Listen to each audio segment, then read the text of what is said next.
제27장.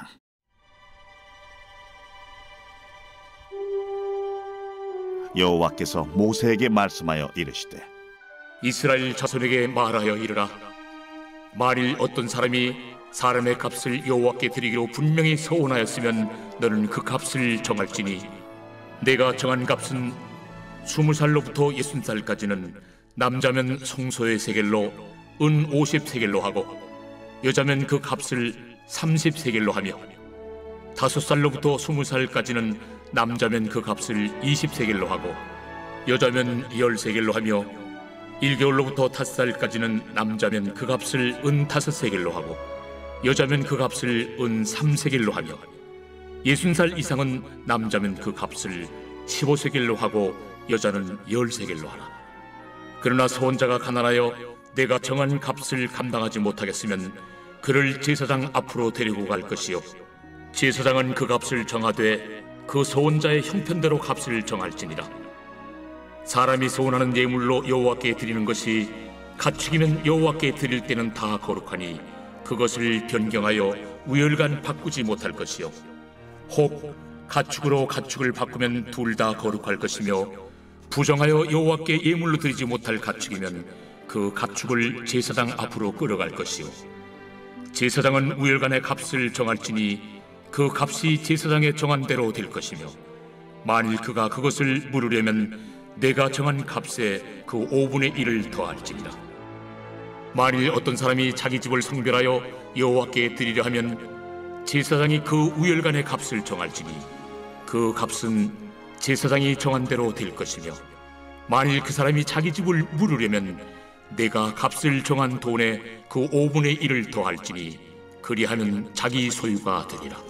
만일 어떤 사람이 자기 기업된 밭 얼마를 성별하여 여호와께 드리려 하면 마지기 수대로 내가 값을 정하되 보리 한 호멜지기에는 은 50세겔로 계산할지며, 만일 그가 그 밭을 신년부터 성별하여 드렸으면 그 값을 네가 정한 대로 할 것이요, 만일 그 밭을 신년 후에 성별하여 드렸으면 제사장이 다음 신년까지 남은 연수를 따라 그 값을 계산하고 정한 값에서 그 값에 상당하게 감할 것이며, 만일 밭을 성별하여 드린 자가 그것을 물으려면 내가 값을 정한 돈에 그 5분의 1을 더할지니 그리하면 그것이 자기 소유가 될 것이요, 만일 그가 그 밭을 무르지 아니하려거나 타인에게 팔았으면 다시는 무르지 못하고, 신년이 되어서 그 밭이 돌아오게 될 때에는 여호와께 바친 성물이 되어 영령이 드린 땅과 같이 제사장의 기업이 될 것이며,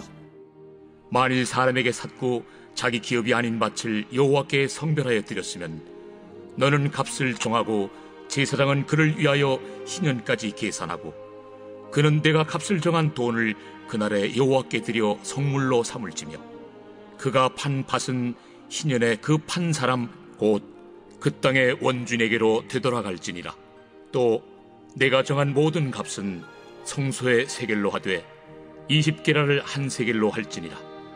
오직 가축 중에 처음 난 것은 여호와께 드릴 첫 것이라. 소나 양은 여호와의 것이니 누구든지 그것으로는 성별하여 드리지 못할 것이며, 만일 부정한 짐승이면 내가 정한 값에 그 5분의 1을 더하여 물을 것이요, 만일 무르지 아니하려면 내가 정한 값대로 팔지니라. 어떤 사람이 자기 소유 중에서 오직 여호와께 온전히 바친 모든 것은 사람이든지 가축이든지 기업에 바치든지 팔지도 못하고 무르지도 못하나니 바친 것은 다 여호와께 지극히 거룩함이며, 온전히 바쳐진 그 사람은 다시 무르지 못하나니 반드시 죽일지니라. 그리고 그 땅의 10분의 1 곧 그 땅의 곡식이나 나무의 열매는 그 10분의 1은 여호와의 것이니 여호와의 성물이라. 또 만일 어떤 사람이 그의 11조를 물으려면 그것에 5분의 1을 더할 것이요, 모든 소나 양의 11조는 목자의 지팡이 아래로 통과하는 것의 10번째의 것마다 여호와의 성물이 되리라. 그 우열을 가리거나 바꾸거나 하지 말라. 바꾸면 둘 다 거룩하리니 무르지 못하리라. 이것은 여호와께서 시내 산에서 이스라엘 자손을 위하여 모세에게 명령하신 계명이니라.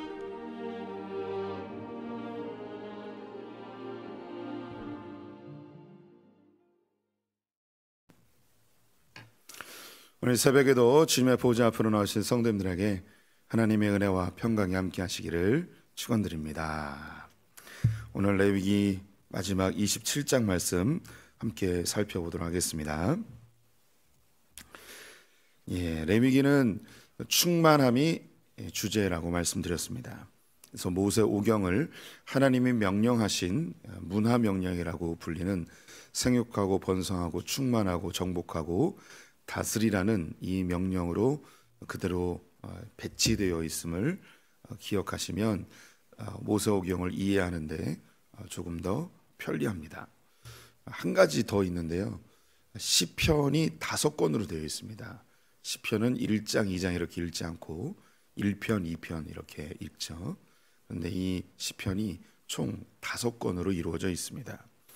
그래서 이 시편을 이해할 때도 모세 오경과 같이 그렇게 이해하시면 시편이 150편까지인데 큰 그림이잖아요. 근데 이것을 하나님의 문화 명령으로 대입하여서 이해하면 조금 더 쉽게 이해할 수 있습니다. 이 5가지 명령 중에 그 중간에 있는 것이 충만입니다. 이스라엘 백성들을 번성케 하셔서 넓은 그릇으로 만드셨다면 이 안을 무엇으로 채울 것인가, 무엇으로 충만케 할 것인가, 그것이 바로 예배였습니다. 그래서 이스라엘 백성들이 애굽에서 종살이하고 있을 때 그들을 구원해 내시죠. 모세가 바로에게 내 백성을 내놓으라 라고 하면서 왜 데리고 가야 되는가 이유를 설명합니다. 거기서 이유가 뭐였냐면 하나님의 산에 가서 우리가 하나님께 제사하겠다, 예배하겠다라고 이야기를 하죠. 하나님께서 이스라엘 백성들을 애굽에서 건져내신 목적은 예배하기 위함입니다. 우리가 예수 그리스도로 이 세상에서 건짐을 받게 되었습니다.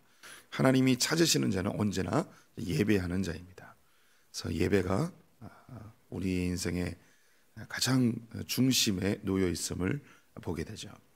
이스라엘 백성들이 예배하기 위한 조건은 정결함입니다. 그래서 정결한 음식을 먹어야 되고 피를 멀리해야 되고 죽은 것을 멀리해야 되고 삶을 정돈하여서 정결해야만 예배할 수 있습니다. 그들이 일주일의 삶이 정결하지 못하고 부정하였다면 예배의 자리에 오지 못하게 되는 것이죠. 우리 크리스천들 역시 예배하기 위해선 반드시 정결해야 됩니다. 정결하지 못하는 자는 예배할 수 없죠. 우리의 정결함은 구약의 율법을 지키는 것이 아니고 예수 그리스도의 십자가의 보혈로 우리는 정결케 되었습니다. 그래서 우리가 이제 예배를 같이 한 공간에 드리고 있지만 예배의 선택권은 우리에게 있지 않고 하나님께 있습니다.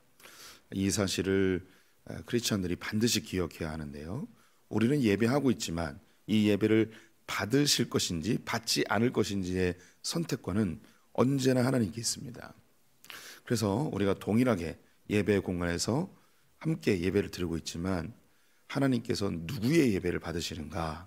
그것은 정결한 자의 예배를 받으시는 것이죠. 교회 공동체 안에 함께 한 시간의 예배를 같이 드리고 있지만 그 가운데 정결하지 않은 자는 하나님께서 그 예배를 받지 않으십니다. 그러면 우리의 정결함이 무엇인가? 이미 말씀드렸어요. 일주일 동안 우리가 어떻게 살았는가? 우리는 주님 앞에서 이것을 따질 수가 없습니다. 우리는 예수 그리스도의 보혈의 십자가를 의지하고 주님께 나올 때에 이것이 바로 정결함의 조건인 것이죠. 그래서 우리의 예배는 반드시 예수 그리스도 십자가 중심적인 예배가 되어야 합니다. 그래서 하나님 앞에 겸손하게 우리가 죄인임을 인정하고 주님 앞에 설 때에 올바른 예배자라고 하겠습니다. 이스라엘 백성들이 예배를 통해서 하나님 앞에 나아갑니다. 이 예배는 단순히 종교적 행위가 돼서는 안 됨을 성경 곳곳에서 강조하고 있죠. 그래서 이 예배를 통해서 하나님을 만나야 됩니다. 하나님과 사귀어야 되고 하나님과 교제해야 됩니다. 하나님과의 사귐, 교제, 여기에 핵심이 뭐냐? 우리가 얘기하고 우리가 원하는 것을 하나님께 고하는 것, 이것과 함께 하나님이 우리에게 뭐라고 말씀하시는지, 주님이 우리에게 무엇을 명령하시는지 이것을 꼭 듣는 시간이 필요한 것이죠. 그래서 이 성막 혹은 회막이라고 불리는 이곳의 목적은 내가 너에게 말하기 위해서. 법궤 위에 두 그룹 날개 사이에서 내가 너희를 만날 것이다, 내가 너희에게 말할 것이다 라고 이야기하시죠. 그래서 성막의 가장 중요한 목적, 예배의 자리인데 예배의 핵심, 하나님이 뭐라고 말씀하시는지. 그래서 제가 기억하시는 분들도 있겠지만 다시 한번 강조하면, 이스라엘 백성들이 가나안 땅에 들어가서 하나님이 중앙 성소, 즉 성전에서만, 성막에서만 예배하게끔 하셨습니다. 가나안 땅에 이미 많은 산당들이 있었지만 그곳에서는 예배하지 못하게 하였죠. 산당에서 이스라엘 백성들이 예배를 참 많이 했습니다. 그들이 예배했던 것이 하나님을 대상으로 분명히 예배했습니다. 그리고 하나님 원하시는 제물을 가지고 나아갔고, 구약에서 이야기하는 예배의 순서, 제사의 순서대로 예배를 드렸습니다. 그런데 하나님은 그 예배를 받지 않으십니다. 왜 그러한가? 산당에는 없는데 성전에는 있는 게 있습니다. 그것이 법궤입니다. 하나님은 반드시 법궤 앞으로 나가서 예배하길 원하셨습니다. 이 법궤는 하나님의 말씀이죠. 하나님께서 말씀하시는 것을 들어야 돼요. 우리 예배는 단순히 하나님, 내 소원이 이겁니다, 내가 원하는 것이 이겁니다, 내 문제가 이겁니다, 이런 예배가 아니고 하나님이 뭐라고 말씀하시는지를 들어야 되는 거죠. 그럼 왜 들어야 되는가? 이 하나님께로부터 들은 말씀, 즉 하나님 나라의 기준, 하나님의 질서를 우리 예배를 통해서 익히고 배워서 삶의 자리로 들어가 하나님의 가치관대로 하나님 나라 문화를 만들어 가야 하는 것입니다. 그래서 이것을 이제 우리가 삶의 예배라고 하죠. 그래서 우리의 예배는 반드시 하나님과 관계성 속에서의 예배이고, 또 우리의 배우자, 자녀, 부모, 이웃, 동료, 이웃들과의 예배로 반드시 이어져야 합니다. 그래서 레위기 하면서 계속 반복하는 것이, 예배라는 단어를 딱 생각하면 절대 하나님만 생각하면 안 된다는 거예요. 이러면 이제 50점이고, 하나님과 이웃을, 여기서 이웃은 우리 성도님들 이웃, 사촌, 옆집 이렇게만 생각하지 마시고, 나의 이웃은 배우자, 자녀, 부모, 이웃, 직장 동료, 나 외에 다른 모든 사람들을 이웃이라고 포함될 수 있습니다. 이렇게 하나님 앞에 예배를 잘 드리면 하나님께서 약속하신 게 있죠. 비와 샬롬을 주겠다고 하셨어요. 비는 은혜의 상징이라고 말씀을 드렸습니다. 그래서 이 신약 성경에 서신서를 보게 되면 바울이나 베드로나 서신을 보낼 때에 반드시 그 첫 구절에 인사 말씀을 씁니다.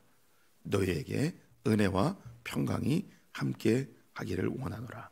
그래서 은혜와 평강, 하나님이 이 예배를 통해서 이스라엘 백성들에게 주고 싶은 복이 뭐냐? 비와 샬롬이에요. 이 비는 은혜라고 그랬죠. 은혜와 샬롬이, 하나님의 헤세드와 샬롬이 늘 함께 하기를 원하는 인사가 이스라엘 백성들에게는 아주 보편적인 인사입니다. 그래서 우리 성도님들에게 제가 이 새벽 시간에 이걸 인지하시는지 잘 모르겠는데, 오늘 이 새벽에도 나오시는 성도님들에게 하나님의 은혜와 평강이 늘 함께 하시기를 축원드립니다. 이야기해요. 몰랐죠? 맨날 들으면서도. 제가 우리 성도님들 예배를 시작할 때, 주일 예배도 마찬가지지만 늘 이야기합니다. 하나님께서 약속하셨어요. 예배하는 자에게 하나님께서 은혜와 평강을 주겠다고. 하나님께서 하나님이 찾으시는 그 예배자에게 주시는 복, 은혜와 평강을 주시는 거예요. 우리는 예배로 충만해지고요, 이 예배를 통해서 얻어진 하나님 나라 가치관으로 우리의 삶으로 구현해낼 때 하나님께서는 그 자리에 주의 은혜와 평강을 허락해 주십니다. 이것이 예배하는 자가 누리는 축복인 것이죠. 그렇지 못한 경우 기근과 질병과 전쟁이 일어납니다. 그래서 가정 내에, 그리고 교회 내에, 국가적으로 하나님을 예배하는 것이 멈춰졌을 때, 그리고 하나님이 원하시는 예배가 아닐 때 반드시 전쟁과 기근과 질병이 나타나 그 공동체는 파괴되어지게 되어 있습니다. 그래서 우리 성도님들이 가정을 다시 회복하고 싶다 그러면 반드시 그 가정 내에 예배를 되살리셔야 됩니다. 나의 개인의 삶을 회복하고 싶다 그럼 반드시 예배의 자리로 다시 나와야 합니다. 그리고 다시 교회를 회복하고 싶다 그러면 예배를 회복해야 됩니다. 이 대한민국을 회복하고 싶다 그럼 반드시 예배를 회복해야 되는 것이죠. 레위기의 마지막이 너희가 예배를 드리면 내가 비와 샬롬, 헤세드와 샬롬을 내가 너에게 주겠다라고 하셨습니다. 예배는요 참 신기한 게 하나님을 향하여서 예배하는 것도 있지만 하나님이 우리를 향하여서 하나님이 예배하세요. 참 신기한 건데요. 우리는 우리가 하나님을 예배한다고만 생각하는데 하나님은 우리를 예배하세요. 예배는 뭐냐면 나의 최고의 우선순위를 사랑하는 게 예배예요. 그래서 제가 우리 성도님들이 이미 아시지만 이 세상에 있는 모든 사람은 다 무언가를 예배하고 있습니다. 뭘 예배하는가? 이게 있어야만 행복하고 이게 없으면 너무너무 두렵고 이게 없으면 너무 공포스러운 그것을 예배합니다. 이것만 있으면 너무 평안하고 너무 기뻐요. 그것만 생각하는 거예요. 많은 사람들이 돈을 예배하죠. 이게 가장 삶의 우선순위예요. 그래서 이것만 있어야 행복할 것 같아요. 이게 없어지면 너무너무 무서워요. 어떤 분들은 특정한 인물을 예배하기도 합니다. 어떤 분들은 자녀를 예배하기도 하고요. 내가 원하는 그 꿈, 목표, 성공 이런 것을 예배하기도 합니다. 그러면 하나님에게 이것만 있으면 너무너무 행복해. 그게 누굴까요? 뭘까요? 하나님이 돈을 예배할 필요는 없겠죠. 하나님에게 가장 우선순위 누구겠습니까? 예, 우리입니다. 그래서 하나님은 늘 우리를 주목하고 계시고 우리랑 너무너무 예배하고 싶어 하세요. 예배는 관계라고 그랬습니다. 사귐이라고 그랬어요. 교제라고 그랬어요. 예배는 단순히 종교적 행위가 아니에요. 그럼 하나님이 누구랑 가장 놀고 싶고 가장 누구랑 사귀고 싶은가? 바로 우리입니다. 그럼 이걸 잘 보십시오. 하나님이 명령하셨어요. 너희가 나를 예배하면 내가 비와 샬롬을 줄게. 이렇게 약속하셨습니다. 하나님 입장에서 그럼 우리도 똑같이 할 수 있겠죠. 하나님 저를 예배해 주십시오. 그럼 제가 하나님께 이거 줄게요. 잘 이해해 보세요. 하나님 우리한테 얘기했어요. 너희가 나만 예배하면 내가 비와 샬롬을 줄게. 이렇게 하나님 약속하셨어요. 그럼 우리도 하나님께 요구할 수 있어요. 하나님 나에게 관심을 좀 가져주시고 나에게 좀 집중해 주시고 나를 좀 사랑해 주시고 나를 예배해 주시면 내가 하나님께 이거 해드릴게요. 이렇게 할 수 있겠죠. 그게 뭐냐면 서원이라는 거예요. 서원. 이해를 못 하시는 건지 새벽이라 아직 잠이 덜 깨신 건지 이해되시죠? 네. 한 번 더 이해 못 하시는 분을 위해서 한 번 더 이해할게요. 하나님이 얘기하셨어요. 너 나 예배하면 내가 비와 샬롬을 줄게. 그런데 우리도 하나님 나에게 관심을 가져주시고 나만 사랑해 주시고 나에게 예배해 주시면 내가 이거 해드릴게요. 그래서 우리는 보통 어떤 것을 하냐면 하나님 나에게 좀 관심을 가져주시면 내가 헌금을 얼마 하겠습니다. 하나님 나에게 좀 관심을 가져주시면 내 아들을 바치겠습니다. 하나님 나에게 관심을 가져주시면 그 땅 팔아서 하나님께 드리겠습니다. 내 집 드리겠습니다. 내 수입의 절반을 주님께 드리겠습니다. 이때 이제 우리는 어떻게 하는가? 하나님 이거 이루어 주시면, 이 소원 들어주시면, 이 문제 해결해 주시면, 이게 뭐냐면 하나님 나에게 관심 좀 가져주세요. 나에게 좀 집중해 주세요. 나에게 좀 더 사랑해 주세요. 이게 우리가 표현하는 하나님 나를 좀 예배해 주세요 라는 의미이죠. 그게 서원이에요. 그래서 레위기가 이미 26장에서 끝났어요. 그런데 27장이 부록처럼 붙어 있어요. 그게 뭐냐면 나는 너를 예배하고 싶어 라는 하나님의 마음이에요. 네가 나를 예배하고 싶듯이 나도 너를 예배하고 싶어. 다른 말로 표현할게요. 예배라는 말이 좀 어색하시죠? 네가 나를 최우선순위로 삼듯이 나는 너를 최우선순위로 삼고 싶어 라는 하나님의 사랑의 메시지입니다. 우리 성도님들 신앙생활 하다 보면 하나님께 서원을 약속할 때가 있습니다. 이거 이루어 주시면 이거 하겠습니다. 이거 하면 내 인생을 주님께 다 드리겠습니다. 예전에 그 잉태를 잘 못하는 분들이 있으면 하나님 내가 자녀가 잉태되어지면 한나의 기도처럼 주님을 위해서 내 자녀를 바치겠습니다. 뭐 이런 서원의 기도를 하는 분들도 있죠. 또 우리 가운데 소원이나 꿈이 있으면 하나님 이것만 이루어 주시면 주님을 위해서 드리겠습니다. 최근 어떤 성도님을 신방했어요. 아이가 아팠어요. 그런데 이 고관절에 고름이 차는데 이 종양이 커지고 있어요. 암이 아니기를 간절히 기도했습니다. 하나님, 암이 아니면 하나님 시키는 거 뭐든지 하겠습니다. 이렇게 기도한 거예요. 그런데 암이 아니고 그냥 단순 종양이라는 게 발견이 됐어요.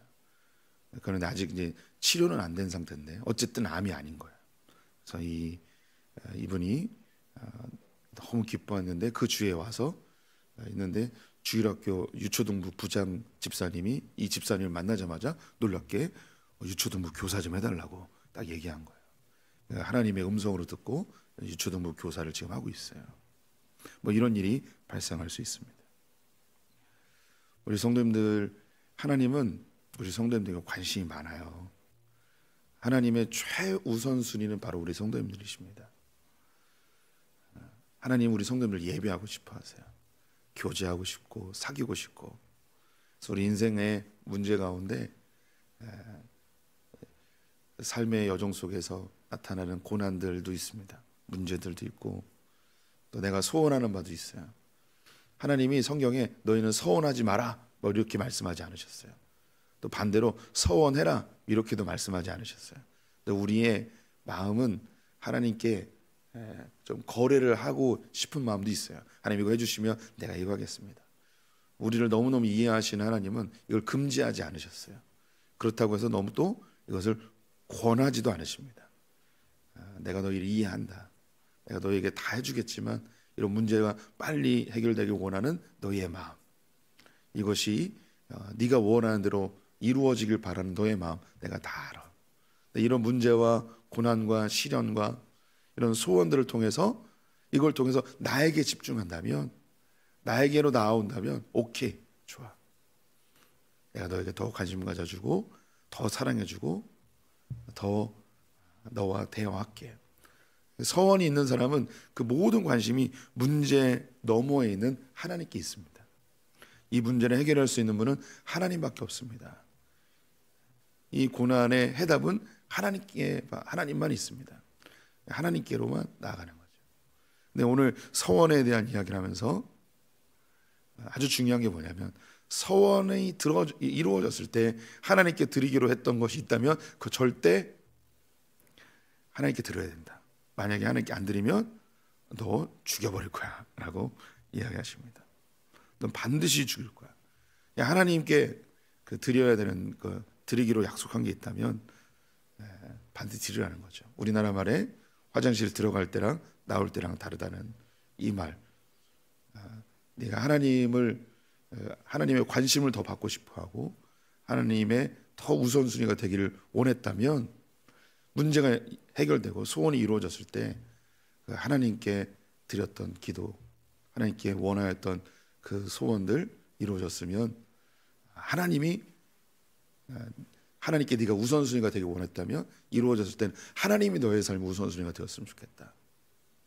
그 이루어진 문제가 너의 우선순위가 아니고, 얻어진 재물이 우선순위가 아니고, 네가 이뤄낸 그 소원 성취가 우선순위가 아니고 이것 위에 있는 하나님이 너의 우선순위가 되었으면 좋겠다. 네, 여기에 또 한 가지 피할 길을 주세요. 내가 이 하나님 앞에 이거 문제 해결되면 내 재산의 절반을 드리겠습니다 라고 했는데 너무 아까운 거죠. 그리고 내 삶이 이걸 다 드렸다가는 큰 문제가 생겨요. 그럼 어떻게 되는가? 제사장을 찾아가래요. 그래서 제사장하고 좀 딜을 하래요. 이렇게 다 하나님이 얘기하셨어요. 그래서 우리 성도님들 뭔가 서원을 했는데 이루어졌어요. 근데 너무 아까워요. 그럼 누굴 찾아오면 되겠습니까? 담임 목사를 찾아오시면 됩니다. 제가 확 깎아드릴게요. 확 깎아가지고 하나님이 또 저에게 그런 권세를 주셨기 때문에 하나님 이렇게 한 1억 드린다고 그러는데 너무 아까우세요. 그러면 제가 한 1,000만 원으로 딱 깎아드릴게요. 그리고 저에게 커미션으로 한 100만 원만 주시면 제가 깔끔하게 제가 다 해결해 드리도록 하겠습니다. 하나님은 돈이 필요한 분이 아닌 거예요. 하나님이 원하는 게 뭐냐면 내가 너에게 관심을 가져줬으니까 너도 나에게 관심을 가져줘. 그 이루어진 물질이나 소원이나 너의 그 특정한 사람, 자녀 이게 아니라 나에게 관심을 가져줘. 이것이 서원에 대한 핵심입니다. 우리 성도님들 이 서원에 대한 의미를 잘 기억해 두세요. 우리가 하나님을 예배하듯 하나님은 우리를 예배하십니다. 예배라는 종교적 언어를 써서 그렇죠.